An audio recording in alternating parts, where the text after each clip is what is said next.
The queen of the fairies said, "Began Daddy, I have a scheme. We will visit the clouds." At that the loveliest airships appeared. They looked almost like clouds themselves, so filmy and white were they. So off they sailed, feeling just like birds with the delightful flying motion of the ships. And up to the silvery clouds they went. When they got in the clouds, the cloud fairies, you know there are fairies who live in the clouds all the time, took them all around and showed them their homes. And such homes as they have. They have the most marvelous palaces, with courtyards and exquisite scenery all about. They have tall mountains where they always go for their parties. Everything is such a beautiful color too, for the cloud fairies are very fond of pale grays and blues and silver.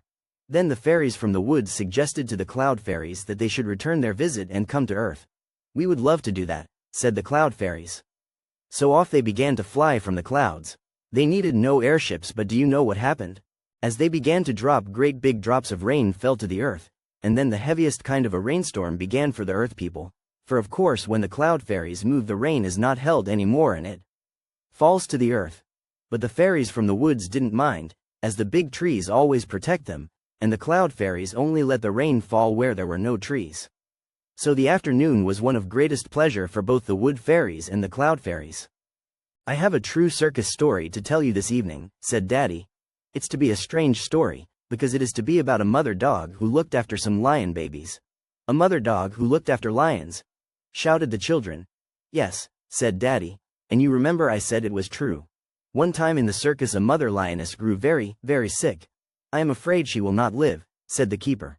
"But whatever will happen to her dear little lion babies?" asked another man. "I'm sure I don't know," said the keeper. "We will just have to do the best we can.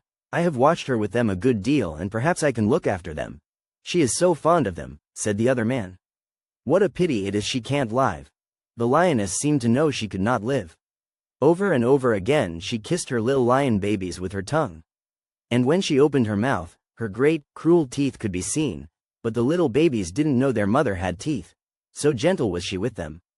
And the lion babies nestled close to their mother, and by the little, soft growls they made, they were trying to say, "How we love you, mother.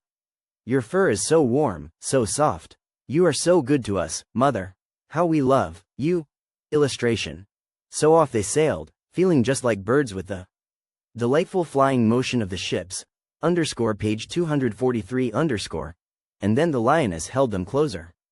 And with one of her paws, which could have crushed and killed a creature if she had so wished, she fondled and petted her babies. Slowly as she talked to them in her low, growling way, she began to see ahead. Her eyes gazed far out of the bars of her cage. "What will happen to my babies when I am not here to look after them?" she was thinking. Her eyes stared and stared into space, beyond the people who passed by every little while to watch the beautiful mother lioness and the little lions. And she began to think so hard that she almost forgot her babies. She was searching with her eyes way, way out into an unknown world, and wondering all the time what would happen to her lovely brood. The lion babies nestled closer. Mother was letting the cold in. And again she fondled them, while from her eyes that so often looked treacherous and wicked, great tears fell down on their soft, warm fur. The next morning when the lion babies woke up, there was no mother lioness. They couldn't imagine what had happened.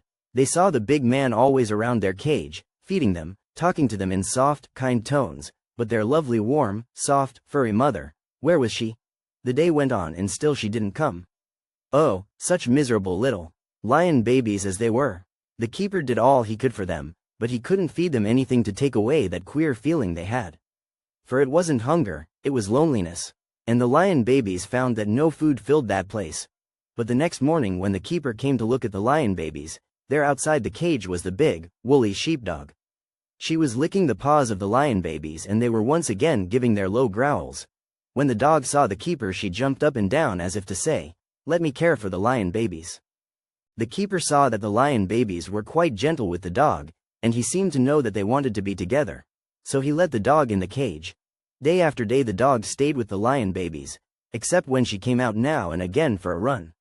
And the dog brought up the little lions, and when they were big enough for the circus they always had the dog with them.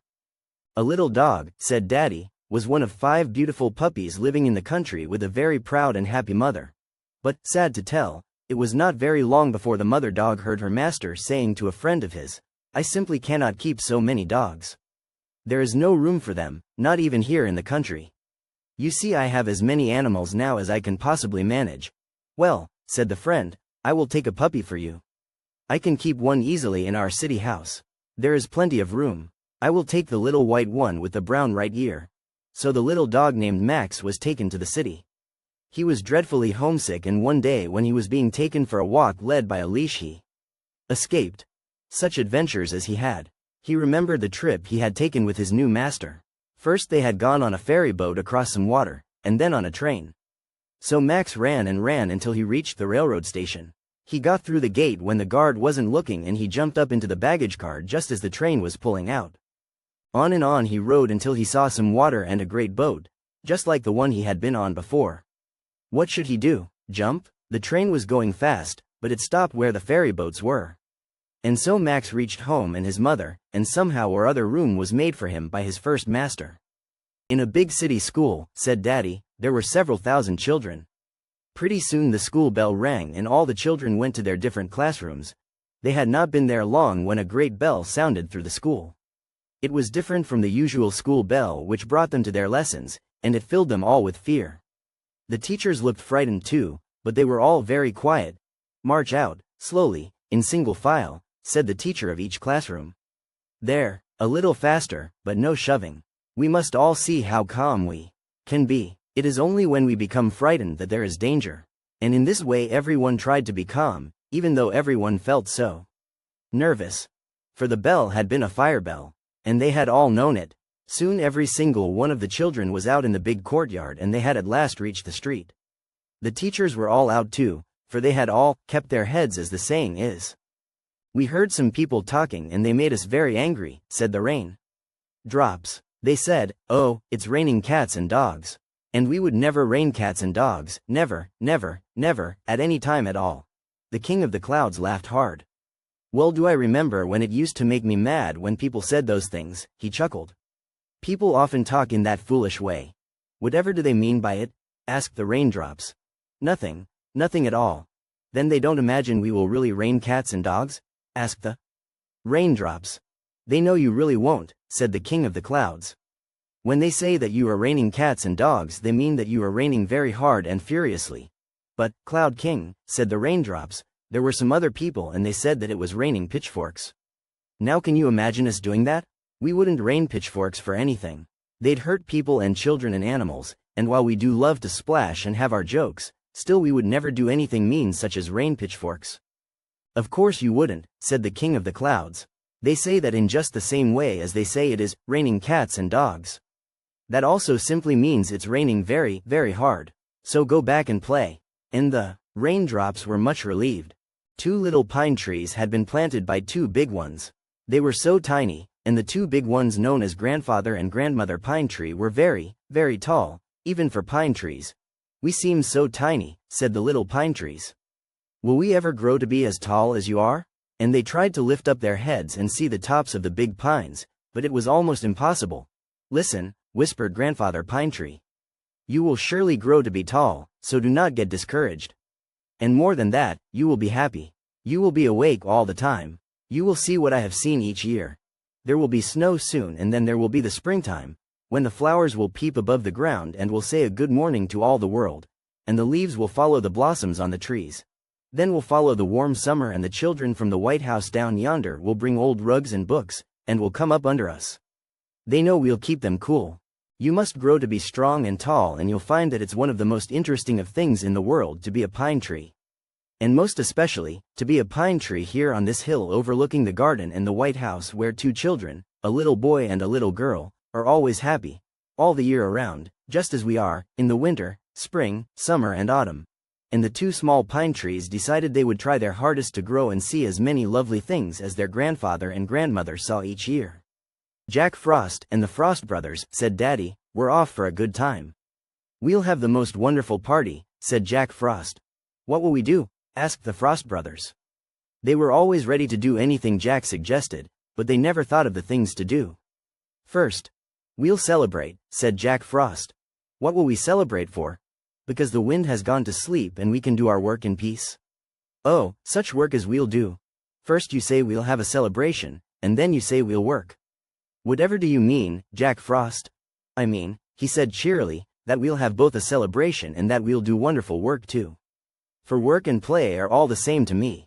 I feel like singing a song about it. And off he started singing, dancing around as he sang these words. I'm so happy, I'm so gay, I like to work, I like to play. Whichever it is I do not mind, so long as the wind is still and kind. They put many of the flowers to sleep for the winter. Then the Frost brothers helped Jack Frost make his wonderful pictures, and this was what they called the celebration. They worked all night, and when morning came, people looked out and saw their windows covered with frost. Jack Frost must have been around last night, they said. A can of beans and a can of peas were talking. They had just been opened and had been poured into large bowls in the kitchen.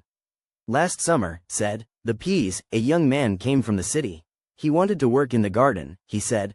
Well, of all the funny workers he was the funniest. But the funniest of all, that is, it was the funniest to us, was that he didn't know us at all. He didn't know you, exclaimed the beans. No, grinned the peas, in their vegetable way, he didn't know whether we were flowers or vegetables. He looked at us from a little distance away and he said, Are these flowers or vegetables? Think of that, exclaimed the beans. Yes, he didn't know peas, said the peas. Well, said the beans, we've heard of creatures who didn't know beans, but we've never heard of creatures who didn't know peas. Tiger West, said Daddy, had been off on a number of trips with his cat friends who lived down the street. Now Tiger West lived in great grandeur. He had a special bed of cushions and a blanket to curl under. He had a rug of white, soft, fluffy material which he could lie upon whenever he wanted. And he wore a beautiful bow to match his mistress' gown. His master was a very rich man, and Tiger West was used to the best of food. But he had missed adventures, and when he became friendly with the cats down the street he certainly did have enough. He narrowly escaped having horrid cold water thrown on him from an upper window one time, because he had been getting some goodies out of an ash tin. Meow, he said to himself, what a joke it would be if the master could see me with my whiskers quite dirty and my beautiful fur ruffled up.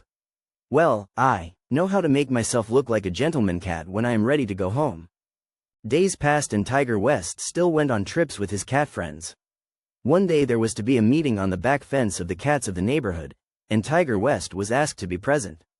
Now, Mr. Black Cat was very different looking from Tiger West. Mr. Black Cat's fur was not handsome, and he had a thin look, not at all becoming to a cat. He looked as though he had to hunt for his food and had to exercise entirely too. Soon after eating, Tiger imagined he must have been chased away after every meal he took. Still Mr. Black Cat was a leader in the cat neighborhood. He was president of the night singing club, vice president of the ash can visitors, secretary of the hunt mice club, and treasurer of the garbage guild. He was always chosen as the judge of all the trials held in the cat neighborhood, and for this reason he was always called, Your Honor. Now it made Tiger West very much annoyed to hear such a common cat called by such a fine name. Do you like strawberries and cream? He asked. Never ate any, said Mr. Black Cat. I do, said Tiger West, and I eat them in and out of season. My master always gets them for me, or else he gets something else that is nice for my breakfast with cream. It doesn't satisfy my hunger to hear what you have had to eat, said Mr. Black Cat. Still Tiger West wanted to show that he amounted to something and was better than Mr. Black Cat. I never eat any kind of meat on a chicken but the tenderest white meat, he said. And I am particularly fond of ice cream. I like all the best food, and I get it too. Mr. Black Cat raised his back and snarled. This cat, he said, tries to be superior to us. Let's put him out of the club. The cats were chasing Tiger West now, but he got away from them and back home. How foolish I was, he said to himself as he began to drink a bowl of rich milk, to leave a home like this for such terrifying adventures. But my curiosity is satisfied, and now I will stay home and live in luxury as I should. Ah, said the autumn leaves, now is the time of the year for our great and wonderful party. Are you going to have one soon? Asked Mr. Wind. We hope to have one very, very soon, said the leaves as they blew. About. The reason I asked, said Mr. Wind, was because I did not want to have any other engagement on the day that you give your party. It would be the sort of a party I would enjoy, and I trust you will invite me. Well, laughed the leaves, we couldn't very well have the sort of a party we want without you. We want your help in the races and jumps and scampers. We need you to say, ready, set, go. We could never go without you, Mr. Wind. And so we talked about this party right before you hoping you would show a great interest. And Mr. Wind came to the party and helped to make it a huge success.